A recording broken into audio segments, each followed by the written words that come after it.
Fondé le 8 juin 1952 par le bienheureux pape Pie IX, le diocèse de Trois-Rivières hérite d'une histoire qui remonte jusqu'au tout début de la Nouvelle-France et est présent sur l'ensemble du territoire de la Mauricie, de la rive nord du fleuve Saint-Laurent, de Maskinongé à Sainte-Anne-de-la-Pérade, en passant par La Tuque, Shawinigan et Wemotaci. 9e évêque du lieu, Monseigneur Luc Bouchard fut nommé par le pape Benoît XVI en 2012 et a fait du don de la vie divine le moteur de son action pastorale. Soucieux de répondre aux besoins spirituels et temporels des hommes et des femmes qui lui sont confiés, il accompagne une équipe à la hauteur des défis de l'annonce de l'amour de Dieu au 21e siècle. Dans cet épisode de Sur la route des diocèses, nous partons donc à la rencontre des différents visages du peuple de Dieu dans cette région du Québec. Je suis Luc Bouchard, l'évêque de Trois-Rivières. Avant de devenir évêque, j'étais prêtre, bien entendu. J'ai été ordonné en 1976 à Cornwall, en Ontario. Le pape Jean-Paul II m'a nommé évêque du diocèse de Saint-Paul, en Alberta, jusqu'à ma nomination ici à Trois-Rivières en 2012. Le sanctuaire Notre-Dame-du-Cap est le sanctuaire marial national du Canada. C'est une grâce que d'avoir ce sanctuaire dans un diocèse, ici comme Trois-Rivières. Cette année, le petit sanctuaire fêtera son 300e anniversaire. Alors on se prépare pour les fêtes là, cet été. On va sûrement souligner ça d'une façon toute spéciale.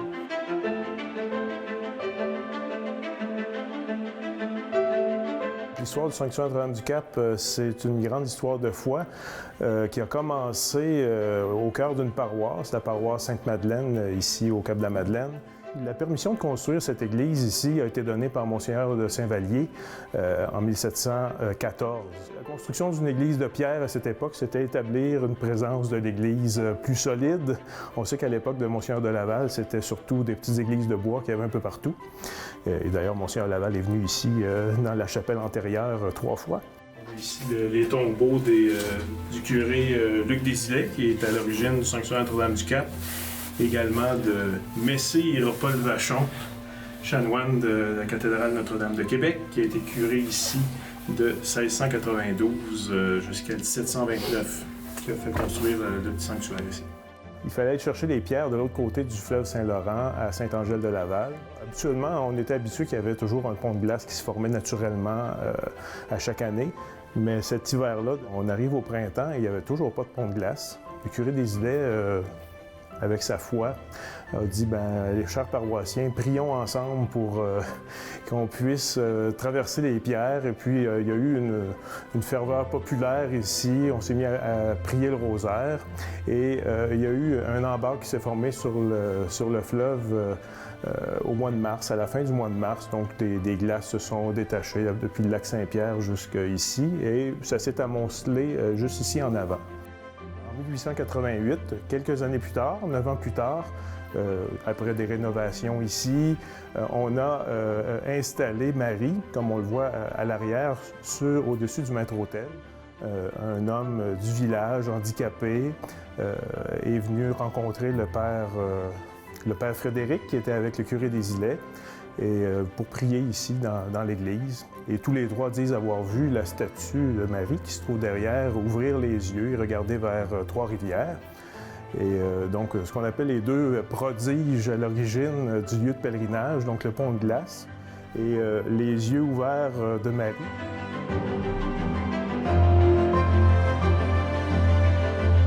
Cette année, on souligne le 300e anniversaire de la construction du petit sanctuaire ici. D'ailleurs, on s'est donné ici comme sanctuaire 2 valeurs importantes, donc d'être un havre de paix et un phare spirituel. Ici, c'est un lieu aussi de refuge pour toute personne en quête spirituelle. Des personnes qui viennent ici vivent une expérience de piété, une expérience de rencontre avec le Christ à travers Marie, qui porte parfois des difficultés, des lourdeurs, mais aussi le tout venant, des jeunes parents avec leurs enfants qui marchent dans les jardins, qui trouvent magnifique le lieu. La quête spirituelle de nos contemporains qui est vécue ici quotidiennement. Et je pense dans l'Église du Québec, et du Canada. Ici, c'est le sanctuaire national marial pour toute l'Église canadienne, mais aussi dans l'Église locale de Trois-Rivières. On essaie aussi de rayonner, d'être en syntonie avec les enjeux missionnaires de l'Église locale aussi.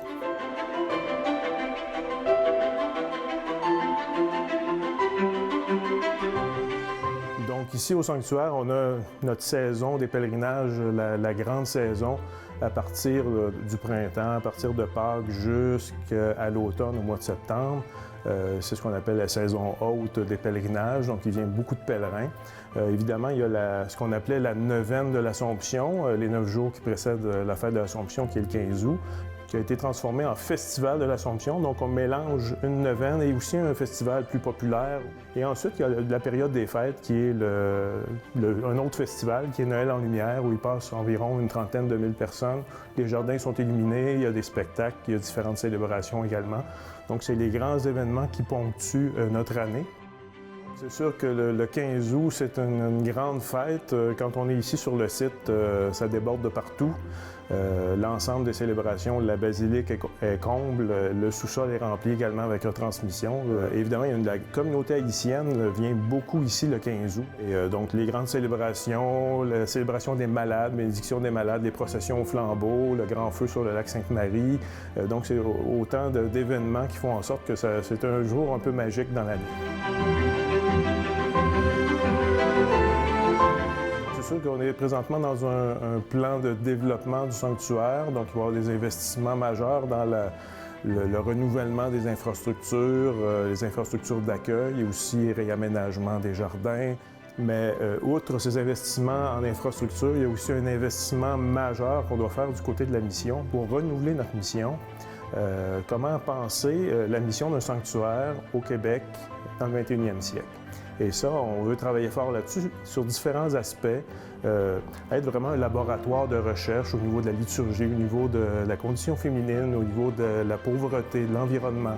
C'est tous des thèmes qu'on veut développer et rayonner, qu'on soit un lieu de réflexion, d'expérimentation et aussi de diffusion dans l'Église pour pouvoir être vraiment ce laboratoire. Je pense qu'on a tous les ingrédients pour pouvoir le réussir.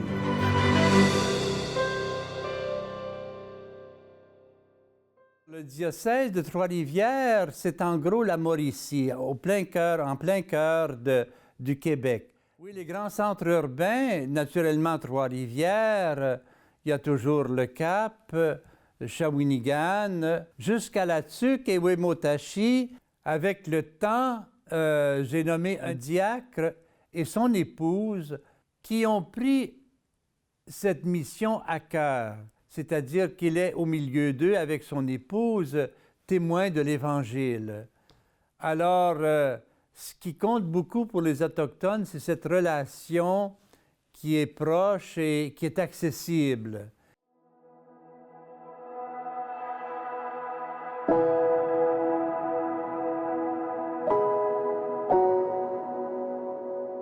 Mon nom, c'est Alain Riendeau. Je suis diacre permanent. Aujourd'hui, on est à l'église Sainte-Rose de Lima de la communauté atikamekw de Wemotaci, où depuis 2012, lorsque j'ai été ordonné diacre, j'ai accepté de me rapprocher et de servir dans cette communauté-là. Et depuis ce temps-là, à raison d'environ un fin de semaine à chaque mois, on vient accompagner la communauté de Wemotaci.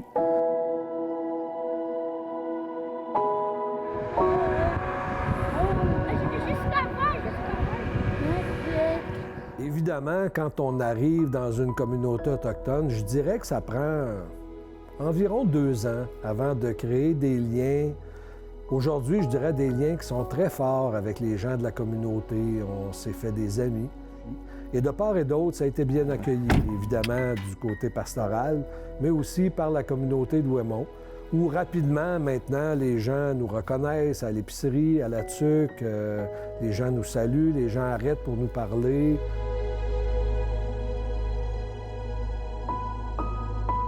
Quand on parle de baptême, ici, on n'est pas dans le même contexte. Les gens n'ont pas l'habitude de céduler longtemps à l'avance qu'il y aura une célébration de baptême.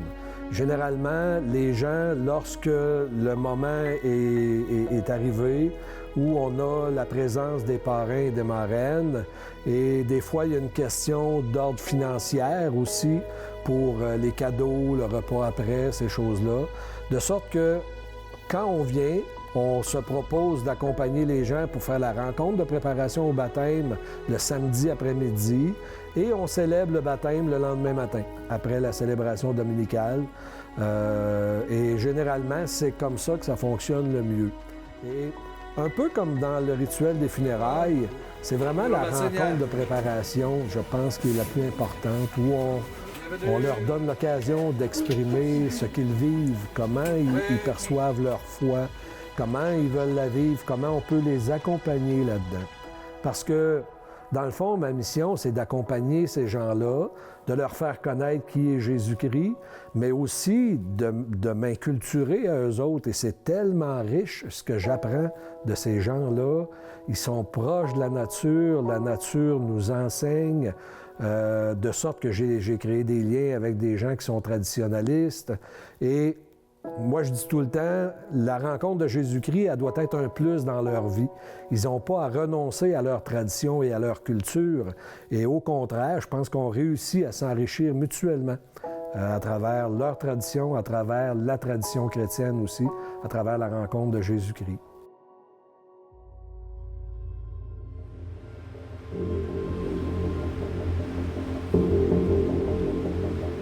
Ici, dans la communauté, je suis un peu tombé sous le charme de leur manière de vivre le deuil. On ne le sédule pas. Lorsque le deuil se présente, on le vit. Puis je donne l'exemple ici, habituellement, c'est à la très grande majorité, c'est la présence du corps à l'Église. Et avant d'arriver à l'Église, le corps va être exposé à la maison où la personne a vécu. Pendant 2 jours, 2 nuits, les gens vont circuler, vont accompagner le défunt.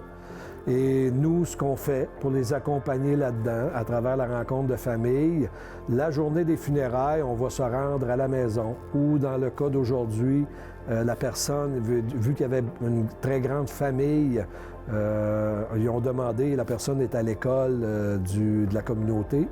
On va se rendre à l'école pour faire une prière pour la fermeture du cercueil. Ensuite, les gens vont apporter le corps à l'église. On va y célébrer les funérailles.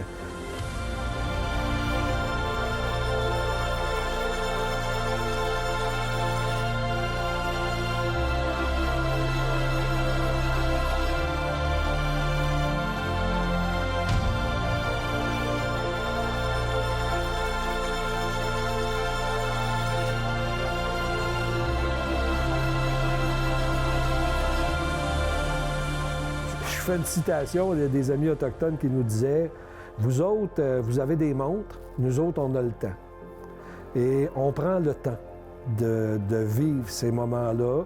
Donc, quand on dit les funérailles à midi, c'est vers midi. On va les accueillir au moment où ils vont être prêts à arriver à l'église. Et on va les accompagner aussi au cimetière où la fosse a été creusée à la main. Et là aussi, il y a une particularité, on va bénir la fosse où le corps va être déposé et c'est les membres de la famille qui vont l'enterrer. C'est les membres de la famille qui vont mettre la terre par-dessus le cercueil. Et ça se vit vraiment, je dirais, comme si nous, on faisait un recul dans le temps, mais je continue à penser que c'est la bonne manière de célébrer les funérailles. Personnellement, je m'enrichis beaucoup à accompagner les gens de la communauté dans ces démarches-là.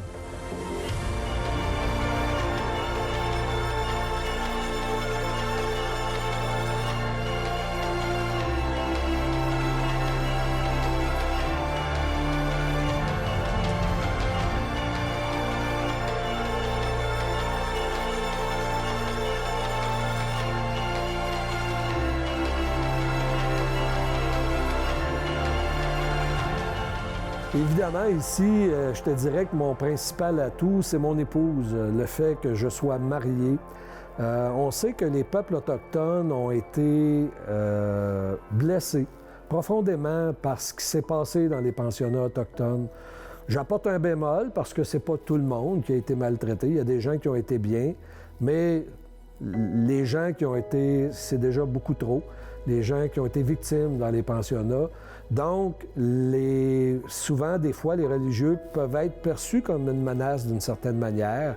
Et le fait que je sois marié, bien, il y a déjà des gens dans la communauté qui nous l'ont dit, que pour eux autres, c'était plus facile, on dirait, de nous faire confiance. Évidemment, c'est une décision qu'on a prise ensemble d'accompagner les gens de Wamantashi. Et mon épouse travaillait dans le public à La Tuque et les gens la reconnaissaient aussi sur ses lieux de travail. Maintenant, j'entrevois l'avenir avec optimisme. La jeune génération ne nous connaît pas beaucoup, mais en même temps ne part pas avec le préjugé négatif qui est survenu à la suite des révélations qui ont eu lieu par rapport au pensionnat. De sorte que ça devient, je pense, un petit peu plus facile de créer des liens avec les jeunes générations. Et on sait, il y a beaucoup de jeunes dans les communautés autochtones, ici même à Wamantashi, de sorte que on peut être optimiste quant à l'avenir, puis surtout avec le changement de vision qu'on veut opérer. Puis quand je dis ça, c'est pas juste moi personnellement, mais de s'enrichir, d'accepter de s'enrichir de leur propre culture. Et nous, tout ce qu'on a à faire, c'est de venir présenter Jésus-Christ pour que ça fasse un plus dans leur vie. Et dans ce sens-là, ben, c'est toujours agréable. C'est jamais arrivé qu'on se déplace vers Wamantashi de reculons ou que ça ne nous tente pas de venir. C'est toujours des retrouvailles, des retrouvailles familiales qu'on vient vivre à chaque fois.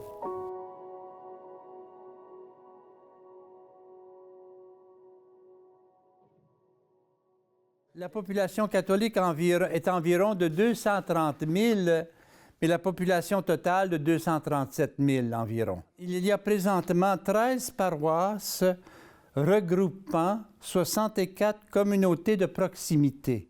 Et il y a ici dans le diocèse une initiative assez originale et que j'encourage fortement. Elle est dans la paroisse de Sainte-Anne-de-la-Pérade, à l'occasion de la Journée mondiale de la prière pour l'univers. Il y a un salon écologique qui est monté dans cette paroisse et qui est fréquenté par beaucoup de gens des alentours. Et c'est une belle initiative.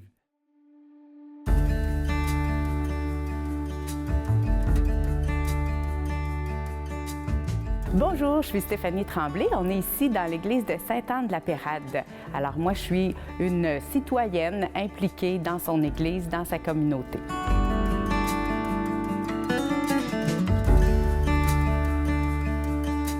À Sainte-Anne-de-la-Pérade, notre marque de commerce, c'est qu'on est la capitale mondiale du petit poisson des chenaux. Alors, à tous les hivers, dès les premiers moins 20, les pourvoyeurs sont sur la glace, sur la rivière, à arroser la glace pour épaissir afin d'installer le village de pêche. Alors, c'est jusqu'à 500 cabanes qui sont installées et durant tout l'hiver, à partir du 26 décembre jusqu'à la mi-février, on accueille les touristes qui viennent taquiner le Poulamo. Alors, ça fait une belle effervescence dans le village, ça anime nos hivers parce qu'il y a plein d'activités puis de nouvelles personnes qui passent à Sainte-Anne.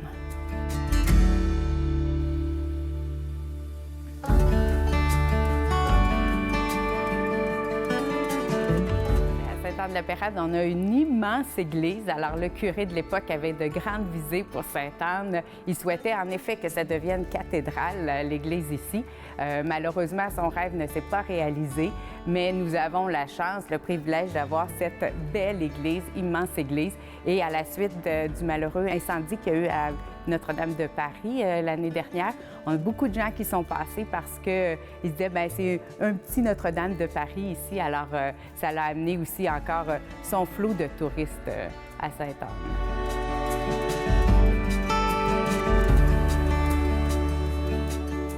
Notre grande fierté à l'Église à Sainte-Anne, c'est maintenant notre salon écolo, dont ce sera la 5e édition cette année. Notre mission, qui est toujours la même, c'est de sensibiliser les gens et de les informer. Alors, on a à chaque année des exposants qui sont présents dans l'Église pour cet événement. Alors, cette année, à notre 4e édition, on avait une trentaine d'exposants présents. Alors, des gens qui viennent parler d'environnement, que ce soit la protection de la rivière, la protection des forêts ou encore tout ce qui est le volet récupération. Alors, à la conférence de presse pour annoncer notre 4e salon écolo, la mairesse avait dit, bien, les initiatives vertes de la municipalité sont toutes parties du salon écolo. Alors, évidemment, c'est une belle reconnaissance. Cette année, c'est notre 5e édition du Salon écolo. Évidemment, ça sera une grande fête encore. Et puis, il y aura toujours le volet exposant, conférence, puis on réserve d'autres petites surprises à nos visiteurs également. Alors, et puis, évidemment, on était encore à la semaine. On veut faire des activités tout au long de la semaine. Et puis, bien, avec notre comité environnement au niveau municipal, bien, on est fiers que l'église de Sainte-Anne soit pas seulement le bâtiment au milieu de la municipalité, mais fasse partie prenante de la communauté. Puis, on s'implique aussi en tant qu'église en sortie dans notre milieu.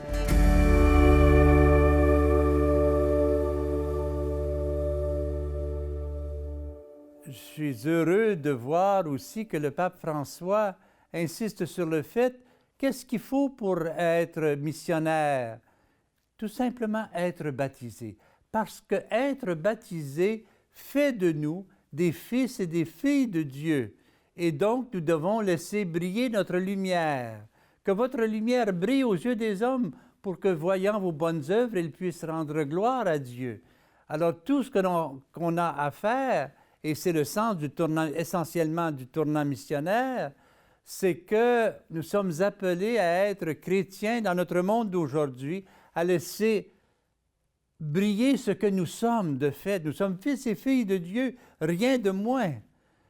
Le service de pastoral est un service qui est là pour aider l'évêque à mieux faire son travail d'évangélisation. Alors ici, on a changé un petit peu la perspective dans le sens que ce ne sont pas des gens nécessairement qui travaillent dans un bureau, ils vont dans les milieux pour les aider à orienter leur évangélisation et leur travail.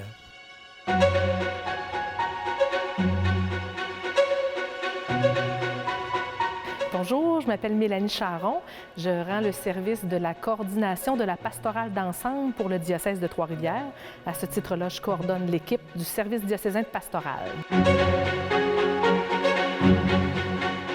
Donc, ça fait déjà un moment qu'il y a un service diocésain de pastoral dans le diocèse de Trois-Rivières qui répond aux besoins des milieux pour pouvoir leur permettre de vivre la mission d'évangélisation dans la région de la Mauricie. Mais disons que depuis quelques années, particulièrement les 5 dernières années, avec tout un processus qui se vit pour le tournant missionnaire dans notre diocèse, bien, on tente d'être un service de 5 personnes, c'est assez humble, mais beaucoup sur le terrain. Donc, on a à la fois des événements diocésains qui se passent où on invite les gens à se joindre à des rassemblements.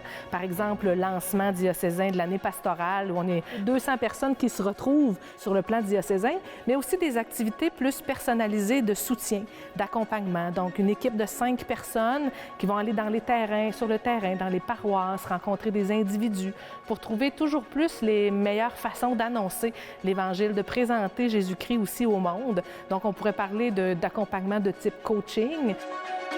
Fait qu'on n'est pas tellement à notre bureau.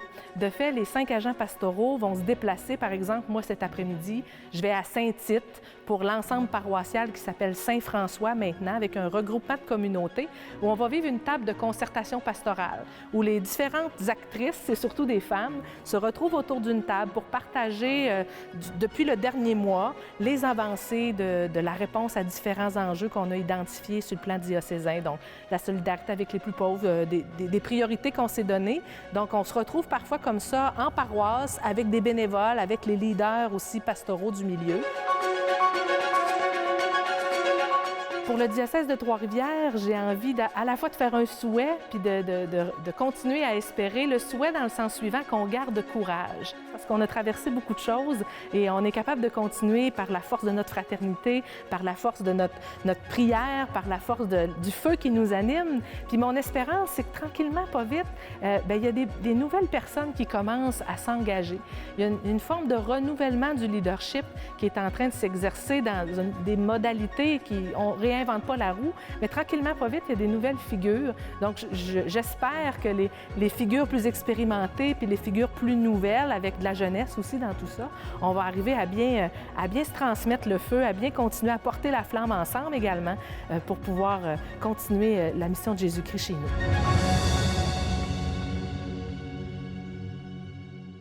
Il y a une parole qui est tirée de Saint Paul qui me pousse beaucoup. « Malheur à moi si je n'annonçais pas l'Évangile. » Toute ma vie a été, pour ainsi dire, mue par cette parole de l'apôtre Paul.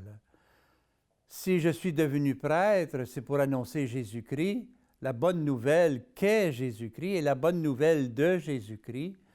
Et c'est ce qui m'anime le plus. Mon espérance pour le diocèse de Trois-Rivières, c'est que tous vivent de l'Évangile, c'est-à-dire de l'amour de Dieu et du prochain, comme le Seigneur nous l'a enseigné. Que tous vivent du bonheur, de ce bonheur que le Seigneur nous a laissé.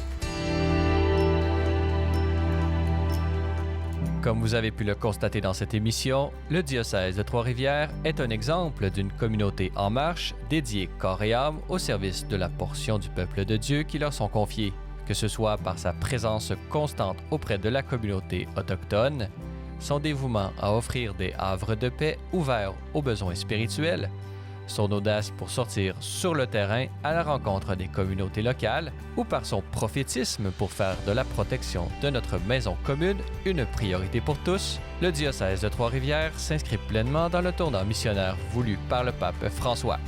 Prions pour que, fidèles aux ouvriers de l'Évangile qui les ont précédés, l'Église envoyée en Mauricie continue de faire rayonner le visage miséricordieux du Père.